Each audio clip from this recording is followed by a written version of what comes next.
கர்த்தராகிய இயேசு கிறிஸ்துவின் நாமத்தில் உங்கள் யாவரையும் வாழ்த்துகிறேன்.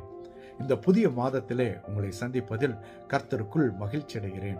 சென்ற மாதம் முழுவதும் கர்த்தர் நம்மை பாதுகாத்து சுகபலன் ஜீவனோட இந்த புதிய மாதத்தை காண செய்திருப்பது அவருடைய சுத்த கிருபை மாத்திரமே. ஆமென். இந்த நாளிலே நாம் பார்க்கும் காரியம் யோசுவாவின் புத்தகம் 1வது அதிகாரம் 9வது வசனம். நான் உனக்கு கட்டளை இடவில்லையா? பலம் கொண்டு திடமனதாயிரு, திகையாதே, கலங்காதே, நீ போகும் இடமெல்லாம் உன் தேவனாகிய கர்த்தர் உன்னோடே இருக்கிறார் என்றார். கர்த்தருக்குள் பிரியமானவர்களே, இங்கு யோசுவாவிற்கு கர்த்தர் ஒரு நம்பிக்கையாக, ஒரு தைரியமாக கூறும் காரியம்தான் இது. மோசேக்கு பின்பாக இஸ்ரவேலரை வழிநடத்த கர்த்தர் ஒரு திட்டத்தை வைத்து யோசுவாவிற்கு சொல்லும் காரியம், நீ செல், நான் உன்னோட இருக்கிறேன், கலங்காதே, திகையாதே, வல்லம் கொண்டு திட்டமனதாயிரு. ஏனென்றால் இங்க பாருங்க, முக்கியமா கர்த்தரே சொல்றாரு, உன் தேவனாய கர்த்தர் உன்னோட இருக்கிறார். அப்போ யோசுவா நம்பி இருந்த காரியம் தேவனாகிய கர்த்தரை. எவ்வளவு அருமையான காரியம்! அப்படி கர்த்தரை நம்பி இருக்கிறவர்கள் ஒரு காலம் வெட்கப்பட்டு போவதில்லை. எந்த சூழ்நிலையில கடந்து சென்றாலும் கர்த்தர் சொல்லும் காரியம், பலம் கொண்டு திடமனதாயிரு, நீ தனி மனிதன் அல்ல. கர்த்தருக்குள் பிரியமானவர்களே, ஒருவேளை நம்முடைய வாழ்க்கையில சில காரியங்கள் ஊடாய் நாம் கடந்து சென்று கொண்டிருக்கலாம். கர்த்தர் ஒவ்வொருவருக்கும் ஒரு திட்டம் வைத்திருக்கிறார். அந்த திட்டம் ஒரு வெற்றிகரமாக செயல்படுத்த வேண்டும் என்றால் நம்முடைய வாழ்க்கை கர்த்தருக்கு முழுமையாக ஒப்படைத்து, கர்த்தாவே நீர் மாத்திரமே எனக்கு என்று சொல்லி நம்முடைய வாழ்க்கையில கர்த்தரை சார்ந்து இருக்கும் பொழுது நம்முடைய வாழ்க்கை வெற்றிகரமாக அமையும். ஒருவேளை இந்த நாட்கள சில காரியங்களை குறித்து ஒரு கவலை சூழ்ந்த காரியங்கள் உங்களுக்கு இருக்கலாம். சூழ்நிலைகள் அவ்வாறு இருக்கலாம். குடும்பத்தை குறித்து, என்னுடைய வேலை என்ன ஆகுமோ, என்னுடைய உடல் சுகவீனம் இவ்வாறு இருக்கிறதே,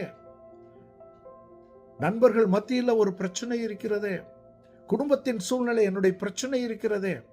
கர்த்தர் சொல்லி காரியம், கர்த்தரை நம்பியிரு, கர்த்தரிடத்தில் எல்லாவற்றையும் ஒப்படை, என்னை பலப்படுத்துகிற கிறிஸ்து என்னோடு இருக்கிறார் என்று சொல்லி தைரியமாக கர்த்தரை நம்பி அவரை சார்ந்து இருக்கும் பொழுது கர்த்தர் உங்களை அழகாக வழி நடத்துவார். உங்களுக்கு முன்பாக சென்று வழிகளை ஆயத்தப்படுத்துவார்.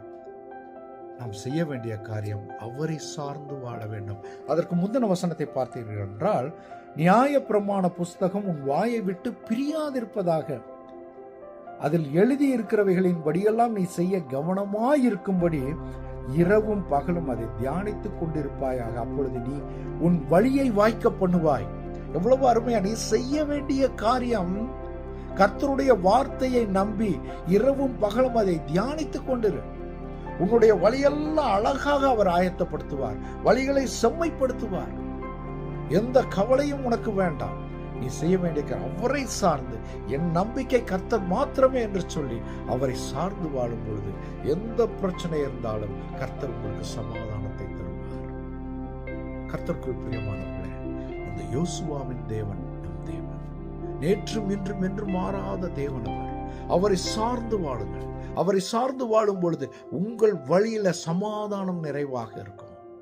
இந்த மாதத்தில் இன்னும் அதிகமாக அவருக்குள்ளான உறவுல இருக்கும் பொழுது நீ தனிமை இல்லை. கர்த்தர் உங்களோட இருக்கிறார், உங்களோட பயணிக்கிறார். அவர் சகாயராக, ஒரு நண்பராக, ஒரு ஆலோசனை கர்த்தராக உங்களோட பயணிக்கும் பொழுது எந்த கவலையும், எந்த திகிலும், எந்த பயமும் வேண்டாம். ஏனென்றால் என்னை பலப்படுத்திய கிறிஸ்து என்னோட இருக்கிறார். இப்பேற்பட்ட ஆசீர்வாதத்தை கர்த்தர் இந்த மாதத்தில் நிறைவாய் தந்து அவருக்குள்ளான உறவுல இன்னும் அதிகமாய் நிலைத்திருக்கும் பொழுது கர்த்தர் உங்கள் குடும்பத்தையும் உங்களையும் நிறைவான ஆசீர்வாதத்தோடு வழி நடத்துவாராக. ஆமென், ஆமென்.